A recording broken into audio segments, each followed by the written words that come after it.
آج بداوا آج بداوا آج بداوا سجن گھر باجے آج بداوا گوری مالن پھولوں کا سہرا گوری مالن پھولوں کا سہرا آج بداوا سجن گھر باجے آج بداوا نبی گھر آئے مولا علی گھر آئے مولا حسن گھر آئے مولا حسین گھر آئے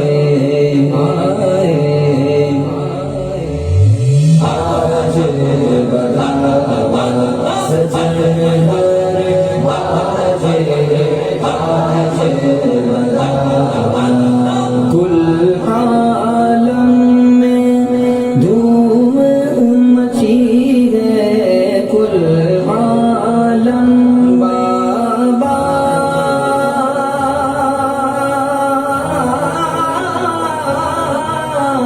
کل عالم میں دھوم مچی ہے کل عالم میں دھوم مچی ہے یہاں گنجے شکر کی شادی رچی ہے یہاں گنجے شکر کی شادی رچی ہے ایسے پیا کے میں باری بلہاری جاؤں ایسے پیا کے میں باری بلہاری جاؤں آج بداوا سجن گھر باجے آج بداوا گوری مالن پھولوں کا سہرا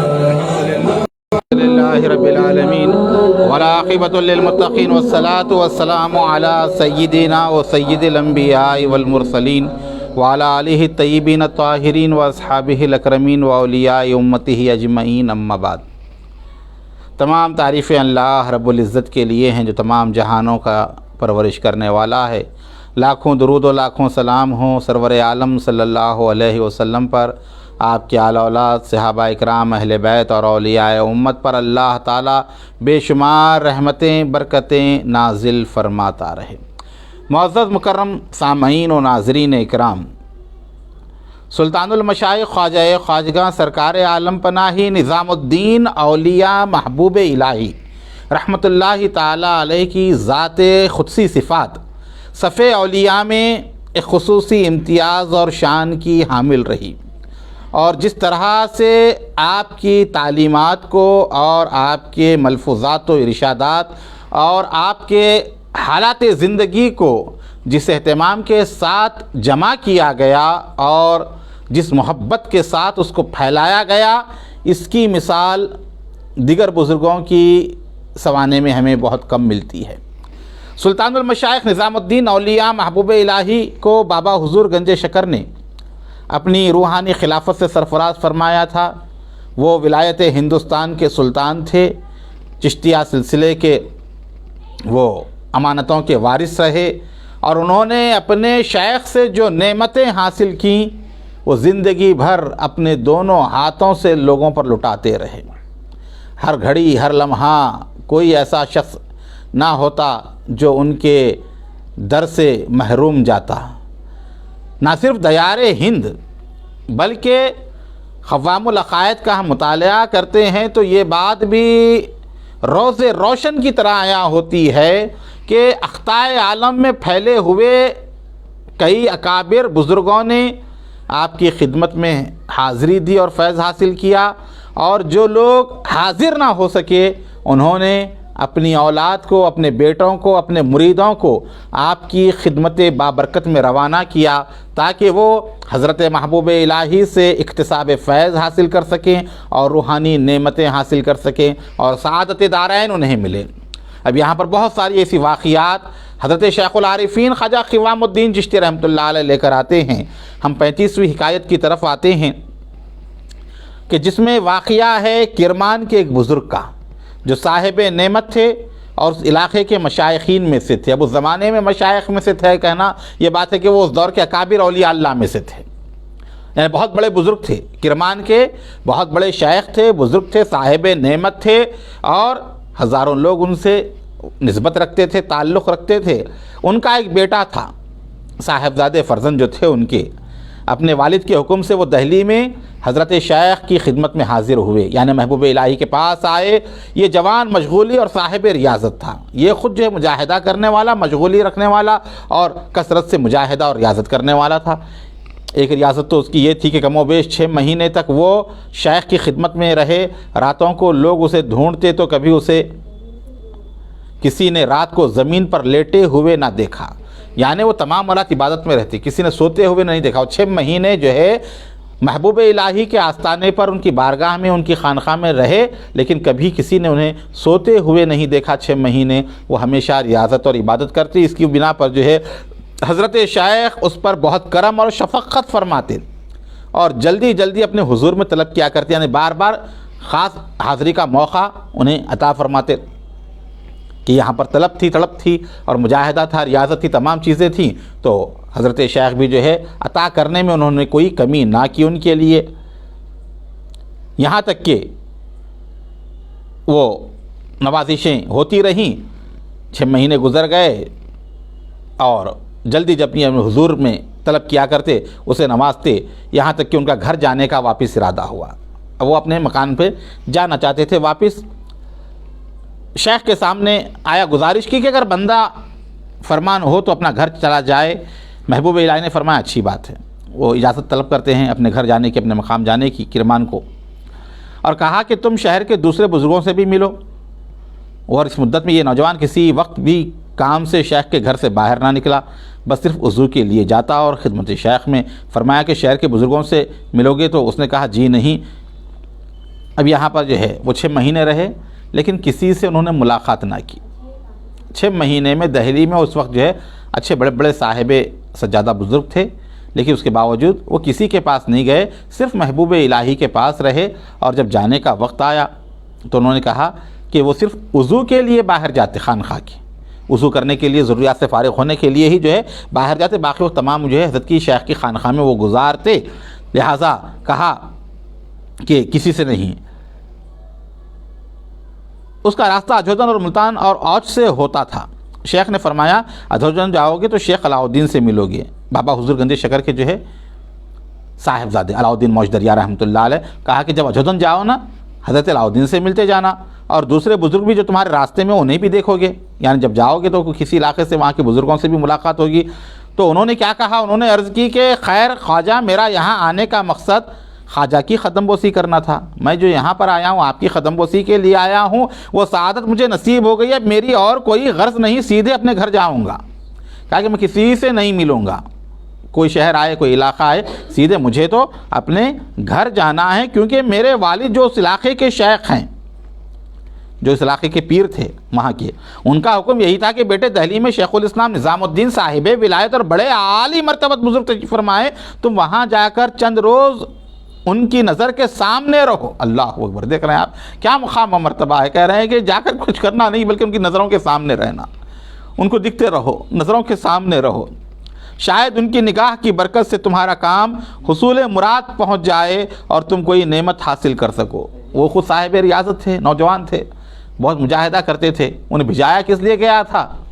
وہاں تو عبادت ریاضت کرنے کے لیے نہیں بھجایا گیا تھا، وہ تو کہہ رہے تھے کہ صرف جاؤ تم حضرت شیخ کے سامنے رہو، بس ان کی نظر پڑ جائے تمہارے اوپر اور تمہارے کام نعمت آ جائے کوئی۔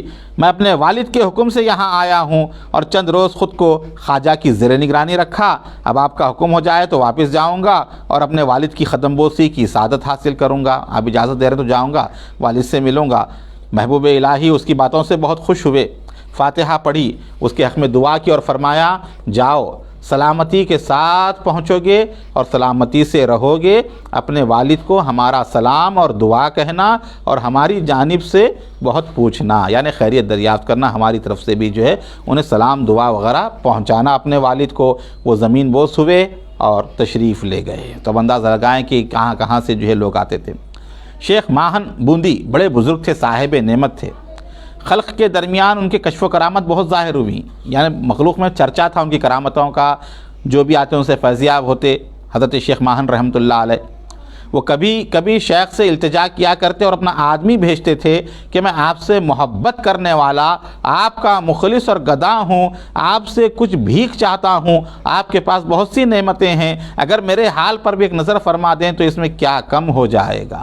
تو دیکھیں آپ کیسا انداز تھا، جو خود صاحب کشف و کرامت ہے اور لوگوں کے درمیان جس کی عزت و وقت ہے، جو بڑے مقام پر ہیں، وہ جو ہے اپنے آدمی کو بھجاتے تھے، چاہنے والے کو، مرید کو، متقید کو بھجاتے، کہتے کہ جو ہے میں آپ کا چاہنے والا ہوں، میں آپ سے اخلاص رکھتا ہوں، میں آپ کا گدا ہوں، یعنی آپ کے در کا بھکاری ہوں۔ یہ محبوب الہی کے پاس کہلوا کر جاتے اور کہتے کہ بہت سی نعمتیں اللہ نے آپ کو دی ہیں، آپ میرے حال پر بھی نظر فرما دیں، اس میں آپ کو تو کوئی کمی نہیں ہوگی، اللہ نے اتنا آپ کو دیا ہے کہ آپ کی توجہ میرے اوپر ہو جائے۔ اور میرے دادا نے فرمایا، یعنی جو لکھ رہے ہیں شیخ محمد جمال خوام رحمۃ اللہ علیہ، ان کے دادا شیخ العارفین نے فرمایا، شیخ ماہن نے مجھ سے بھی شیخ کے لیے یہی پیغام تھا۔ وہ جب یہ دادا سے ملے ان کے شیخ ماہن، انہوں نے ان کے دادا سے بھی کہا، یعنی شیخ العارفین سے جو روایت بیان کر رہے ہیں، کہا کہ جب میں نے شیخ کی خدمت میں عرض کیا تو انہوں نے دعا کے بعد فرمایا، وہ بہت بڑے بزرگ ہیں مگر ذرا زبان پر قابو نہیں رکھتے۔ محبوب الہی ان کے متعلق فرماتے ہیں کہ بہت اچھے آدمی ہیں، بہت بڑے بزرگ ہیں، لیکن زبان پر قابو نہیں ہیں۔ جیسے لوگ اپنی کرامت یا اپنی بزرگی بات وقت بیان کرتے ہیں، اپنے مقام کو جو ہے اپنی زبان سے بھول دیتے ہیں، تو اس طرح کا معاملہ ہے، زبان پر قابو نہیں رکھتے۔ غرض ایک بار کوئی شخص ان کے سامنے بیٹھا ہوا تھا، اب اس کی مثال یہاں پر دے رہے ہیں۔ کیا ہوا، اس نے شیخ ماہن سے پوچھا کہ آپ نے شیخ نظام الدین کو دیکھا ہے؟ یہاں تو اپنے آدمی کو بھی جاتے تھے، کسی کو بھی جاتے تھے حضرت کی بارگاہ میں، کیا آپ دیکھے حضرت کو، محبوب الہی کو؟ تو انہوں نے کہا کہ میں نے شیخ نظام الدین کو خانہ کعبہ میں دیکھا ہے۔ اب یہاں پر جو ہے ان کی بھی جو ہے بیان کر رہے ہیں کہ ان کی بھی رسائی خانہ کعبہ تک تھی اور محبوب الہی بھی وہاں پہنچتے تھے، تو انہوں نے وہاں کی مثال دی کہ میں نے خانہ کعبہ میں انہیں دیکھا ہے۔ اس کے بعد 37ویں حکایت ہے کہ شیخ حوصل کیتوان میں تھے، صاحب نعمت بزرگ تھے، اس علاقے کے شائخ تھے، بہت سی مخلوق نے ان کی طرف رجوع کیا، یعنی بہت سارے لوگ ان کے پاس آیا کرتے اور ان سے مرید ہوئی، اور ان میں سے ہر ایک بہت مشغولی رکھتا، جو ان کے مریدین تھے وہ بھی بہت بڑے اللہ والے صاحب کمال بزرگوں میں سے تھے اور نعمت حاصل کر چکا تھا۔ اور یہ شیخ کسی شیخ کامل کی تلاش میں تھے جس سے اپنی غرض حاصل کر سکیں۔ انہیں القاء کیا گیا کہ شیخ الاسلام نظام الدین سے پیوند کرو، کہا گیا کہ اب تم جا کر حضرت محبوب الہی سے تعلق پیدا کرو۔ کئی بار اسی کا القاء ہوا، یہ شیخ کی خدمت میں آئے اور محبوب الہی نے ان پر نوازش فرمائی اور دریافت فرمایا، آپ کی غرض کیا ہے، کیوں آئے ہیں؟ انہوں نے کہا غرض یہ ہے کہ آپ کا فرمان ہو جائے تاکہ میں شیخ کے خادموں کی صف میں شامل ہو جاؤں، آپ کے مریدوں میں داخل ہو جاؤں، آپ کے غلاموں میں، آپ کے خادموں میں میں داخل ہو جاؤں۔ خدمت شیخ نے ایسا ہی کیا اور انہیں اور ان کے سارے مریدوں کے ساتھ قبول کر لیا۔ حضرت نے جو ہے ان کو اور ان کے تمام مریدوں کو بھی جو ہے قبول فرما لیا، پھر انہیں انہی کے مقام پر بھیج دیا، نعمتیں عطا کر دیں اور جو ہے دوبارہ جو ہے بھیج دیا اور فرمایا جاؤ وہیں جا کر بیٹھے رہو جہاں کے رہنے والے تھے۔ وہ شیخ کے فرمان کے مطابق کیتوان میں آ کر خانقاہ میں بیٹھ گئے اور اپنے کام میں مشغول ہو گئے۔ اور پھر یہاں پر اور ایک 38ویں حکایت بیان کرتے ہیں شیخ العارفین، ایک بار ایک صاحب نعمت بزرگ اپنے چند مریدوں کے ساتھ آئے، جو سلسلے کے لوگ تھے تو مریدوں کو بھی لے کر آیا کرتے تھے۔ خدمت شیخ نے انہیں طلب کیا، وہ بزرگ زینے کی نچلی سیڑھی تک آئے اور اپنے مریدین کو وہیں چھوڑ دیا، نیچے چھوڑ دیا، کیونکہ اوپر حضرت جو ہے پہلی منزل پہ رہا کرتے تھے محبوب الہی، تو تمام مریدین نیچے چھوڑ دیے اور وہ سیڑھیوں سے جو ہے ہوتے ہوئے وہاں گئے، خود اوپر چلے گئے اور شیخ کے سامنے آ کر زمین بوس ہوئے اور ادب سے کھڑے ہو گئے، جیسے طریقہ چشتیہ سلسلے میں دست کلہ بر زمین نہم پیش خواجگان چشت کہ زمین بوسی کرتے ہیں، تو انہوں نے زمین بوسی کی اور ادب سے کھڑے ہو گئے۔ خدمت شیخ نے بہت تعظیم اور کرم کے ساتھ فرمایا بسم اللہ، آئیے تشریف رکھیے۔ یہ پورے ادب کے ساتھ آگے بڑھے، تعظیم کے لیے سر جھکایا اور بیٹھ گئے۔ خدمت شیخ نے گفتگو کا آغاز کیا اور پوچھا آپ کہاں سے آ رہے ہیں اور مزاج کیسا ہے؟ انہوں نے کہا کہ چند سال ہو گئے میں فلاں شہر سے یہ نیت کر کے نکلا تھا کہ خواجہ کی قدم بوسی کروں گا، اب کہیں جا کر خواجہ کی نظر کرم سے مشرف ہوا ہوں۔ کہا کہ جو ہے چند سال ہو گئے میں اسی لیے سے نکلا تھا کہ آپ کی بارگاہ میں حاضر ہوں اور آپ کی قدم بوسی کی سعادت مجھے ملے، اور اب اللہ نے جو ہے یہ مقام مجھے عطا فرمایا کہ میں آپ کی بارگاہ میں ہوں، الحمدللہ رب العالمین۔ اس طرح کی باتیں وہ گزارشات کرتے رہے، اور خدمت شیخ، اب خدمت شیخ سے مراد محبوب الہی کی ذات ہے، خدمت شیخ یعنی محبوب الہی نے ازراہ لطف و کرم جواب دیتے رہے۔ وہ بزرگ بار بار بے خود ہو جاتے، جب بیٹھے رہے ان کی کیفیت تبدیل ہوتی رہتی، محبوب الہی کے سامنے ان کی کیفیت میں تبدیلی آتی رہتی، بے خود ہو جایا کرتے۔ خدمت شیخ ازراہ عنایت ان پر نوازش فرماتے اور بہت طباق سے باتیں کرتے، یہاں تک کہ شیخ نے فرمایا جائیے جماعت خانے میں بیٹھ جائیے۔ وہ جو جماعت خانہ جو تھا محبوب الہی کا بڑا ہال جو تھا جہاں پر بیٹھتے تھے مریدین، آپ نے کہا ٹھیک ہے جا کر جماعت خانے میں بیٹھ جاؤ۔ ان بزرگ نے تعظیم کے لیے سر جھکایا اور واپس ہو گئے۔ جب سیڑھیوں پر پہنچے تو زینے سے اترتے ہوئے ہر سیڑھی پر دیوار کا سہارا لیتے، وہ جو سیڑھیاں لگی ہوئی ہیں دیوار سے لگی ہوئی ہیں ایک طرف، تو وہ سہارا لیتے رہتے دیوار کا اور بے خود سے ہوئے جاتے۔ کئی بار ایسا ہی کیفیت ہوئی، جب نیچے آ گئے تو جن ساتھیوں کو زینے کے نیچے چھوڑ آئے تھے اپنے مریدین کو، وہ سامنے آئے، انہوں نے خدمت کی۔ ان میں سے ایک نے پوچھا آخر کیا بات ہے جو خواجہ کو متوالا کیے دے رہی ہے؟ انہوں نے فرمایا ارے بھائی کیا بتاؤں، کیسا بادشاہ ہے جو بیٹھا ہوا ہے۔ اللہ اکبر، ایک بزرگ کا، ایک ولی کا قول دیکھیے آپ، کیا فرما رہے اپنے مریدوں سے، میں کیا بتا سکتا ہوں کیسا بادشاہ ہے وہ شہنشاہ ولایت جو بیٹھا ہوا ہے۔ اوپر شیخ کی طرف اشارہ کیا، ساری دنیا کی بلاؤں کو لپیٹ کر اپنے زانوں تلے دبا رکھا ہے، انہیں اٹھنے نہیں دیتا۔ بدبختی ہو اس دن پر جب وہ اپنے زانوں اٹھائے گا، وہ خراب دن ہوگا جب وہ اپنے زانوں کو اٹھا لیں گے، نہ جانے اس وقت دنیا کا حال کیا ہوگا۔ یہ کہا اور آ کر وہ جماعت خانے میں بیٹھ گئے۔ خدمت شیخ نے چند روز تک انہیں اپنا مہمان رکھا، یعنی وہ خانقاہی میں رہے، اور گاہے بگاہے جیسے وقت ملتا محبوب الہی اپنے بلاتے حجرے میں اور کرم اور شفقت فرماتے، حال پوچھتے۔ ایک مدت کے بعد انہوں نے گزارش کی اگر حکم ہو تو بندہ اپنا گھر چلا جائے، واپس جہاں سے آیا ہے وہاں چلا جاؤں۔ محبوب الہی نے فرمایا کہ اچھی بات ہے، پھر بہت نوازش اور مرحمت کے ساتھ انہیں رخصت کیا۔ اسی سلسلے میں میرے دادا صاحب نے کہا کہ ایک دن محبوب الہی فرماتے یہ لوگ جانتے نہیں کہ یہ درویش کیسی بلاؤں کو اپنے زانوں تلے دبائے ہوئے ہے، جس دن میں زانوں اٹھاؤں گا اس دن ان کو معلوم ہو جائے گا۔ پھر 39ویں حکایت بیان کرتے ہیں کہ ایک بار ایک بوڑھا مسافر جو کافی عمر والے تھے، صاحب نعمت تھے، اس کام میں مستغرق تھے، درویشی میں پیری مریدی میں لگے رہتے، اللہ والے تھے، شیخ کی خدمت میں آئے۔ کھانے کا وقت ہو گیا، محبوب الہی نے پوری تعظیم کے ساتھ انہیں اپنے پہلو میں بٹھایا۔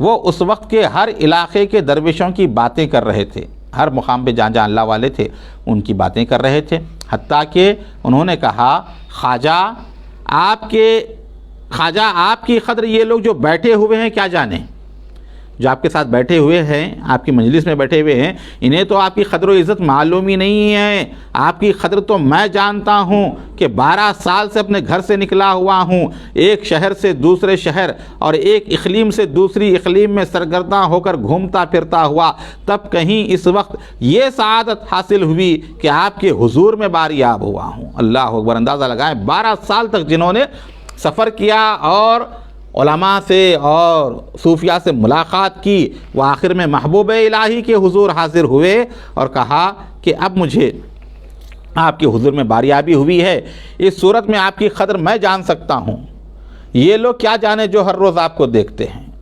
انہوں نے کہا کہ ان کو تو معلوم ہی نہیں جو آپ کے پاس رہنے والے ہیں، مجھ سے پوچھئے کہ آپ کا مقام، آپ کی قدر کیا ہے۔ پھر اس کے بعد کہا ہماری اور ان کی مثال خانہ کعبہ کو جانے والے اور وہاں رہنے والوں کی سی ہے۔